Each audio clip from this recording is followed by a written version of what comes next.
Good afternoon, my name is Gutierrez. I am an upcoming senior from MacArthur High School. Junior year brought me some of the best memories thanks to FCCLA. Even though this year ended so abruptly due to unfortunate events that led to not being able to compete at a state level, I am very excited to be competing at a national level. I am competing for National Programs in Action Level 3 under Stop the Violence for Human Sex Trafficking. My goal has been to spread awareness to those in my community so that we can have a safer and more well-informed community.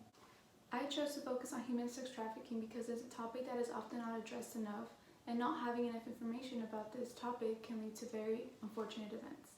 This is a topic that is hard to discuss to younger children as they don't understand the harm and concept of other people harming them, and it's often overlooked by teenagers and adults by simply thinking that it won't happen to them. My goal is to make sure that everyone is well informed of different warning signs and how to prevent it and how to recognize what's happening around your community so that everyone can be safer. I also use Instagram, TikTok, and Twitter as my main platforms to spread awareness about human sex trafficking. I thought these would be the best platforms to use because most teenagers and adults and even children are in these platforms nowadays. A concern I faced was not reaching my targeted audience. Getting an account started and going was very hard because it's hard to get it following from such a sensitive topic, which was another one of my concerns. How to make sure I respect the sensitivity of the subject. Human sex trafficking is a very intense issue that a lot of people face in the United States. I wanted to make sure that I was addressing this issue with respect to those who are facing human sex trafficking and those families whose loved ones are in human sex trafficking. I wanted to make sure that it was respected and that people were aware of this information in a very responsible manner so that they can take the warning signs and apply them to have a safer community. Since my goal was making sure I could reach as many people as possible, I broke down my ideas and found ways to make sure that every platform I used was reachable and that everyone could access it very easily and effectively. My goal this year was to reach as many people as possible by using the platforms of Instagram, TikTok, and Twitter. I thought that using these platforms could target every age group and not only just teenagers my age or within my community. To make sure my goals were reasonable, I set different goals for every platform. I wanted to make sure I reached these goals and passed these goals so I can reach as many people as possible to make sure that everyone is informed. Using the social media platform was very effective as most people in our generation are very active on there, and it's a resource that most people use to get their information and most current events. So I thought that using this platform could help people realize that this is still an ongoing issue even though people choose to ignore it. This all contributed to using social media as my platform to help spread awareness as quickly and as time efficiently as possible. In my board, I added victims' testimonies after they were helped out of human sex trafficking. For example, one said, "For me, prostitution wasn't an option or a choice. It was a way of life, a generational thing. My mother was my first trafficker." In my Instagram page, you can find that I put that oftentimes people who are put into human sex trafficking are put in by their own families. This can be a hard way to help people because they don't know any better and they don't know that there's people out there willing to help them. I chose to use my Instagram as a place where people can gather information, know who to contact, and how to stay well informed. Okay. In addition to my poster board, I also included our Instagram page, which is Stop Traffic 2020, which I will insert a screen recording of and explain everything that I put into. This is the Stop Traffic 2020 Instagram account that I created, in which I shouted the Twitter that they could go follow for more information. I also posted the TikToks on Instagram just in case the people didn't have TikTok, they could still watch them.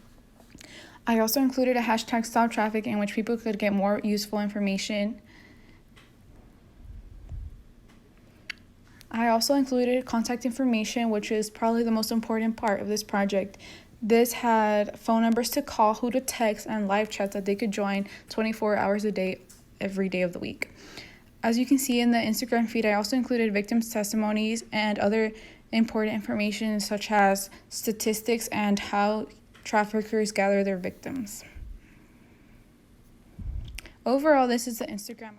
Another platform I chose to use was TikTok. TikTok has been an extremely popular app as of 2020 for every age group. I created TikToks to help spread awareness about human sex trafficking and to bring recognition to this issue and to the other social media platforms. Thoughts on Doja Cat? She's trash. I'm not talking about that girl. Oh, what a time to be alive. Living in the picture, bringing up my hotline. Thoughts No. No. She wasn't ready. She wasn't ready. Not only my goal of getting over 500 views on my TikTok was exceeded, but I also worked with my school's broadcasting system called KMAC to promote my TikTok on a segment called TikTok Thursday.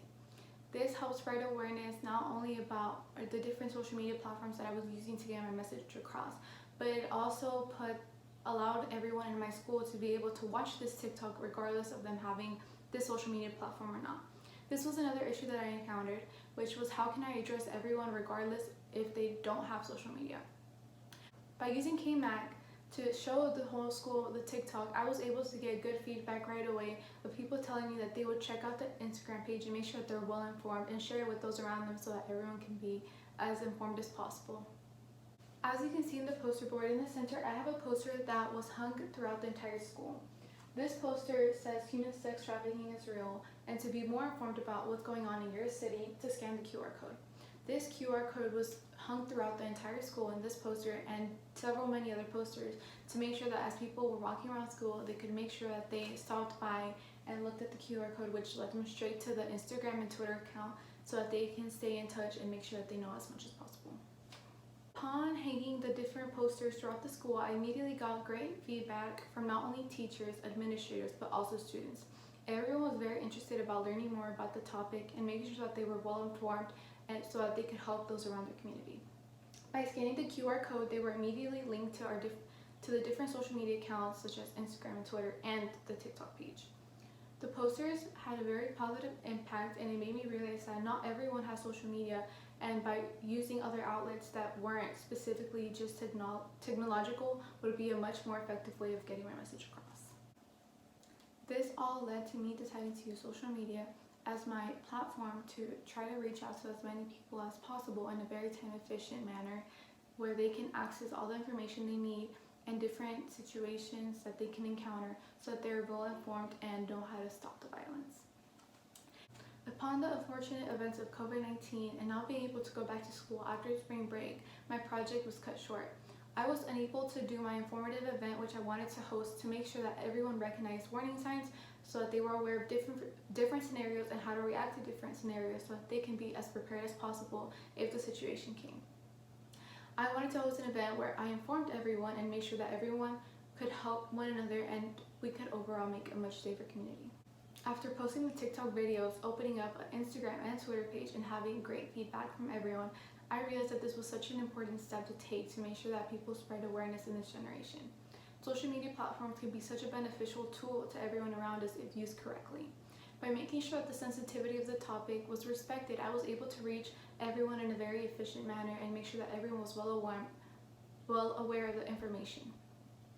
Not only did I exceed my goals of Instagram, TikTok, and Twitter, but I also wanted to make sure that I could do something within my community myself.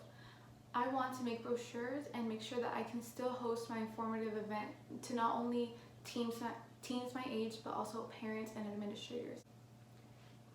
Overall, I'm extremely happy, confident, and proud of everything I accomplished with such a short time. Even though this year was cut short due to unfortunate events, I'm very proud of where I brought my project and what I did with it. I still want to make sure I focus on social media to make sure that I'm still spreading useful information to everyone in my community so that they can be informed in their homes. Once again, thank you so much for this amazing opportunity. I am so excited to be competing at FCCLA Digital Nationals. This was an amazing opportunity and I can't wait to start working next year and make sure that I make unforgettable memories with my chapter members and my amazing friends.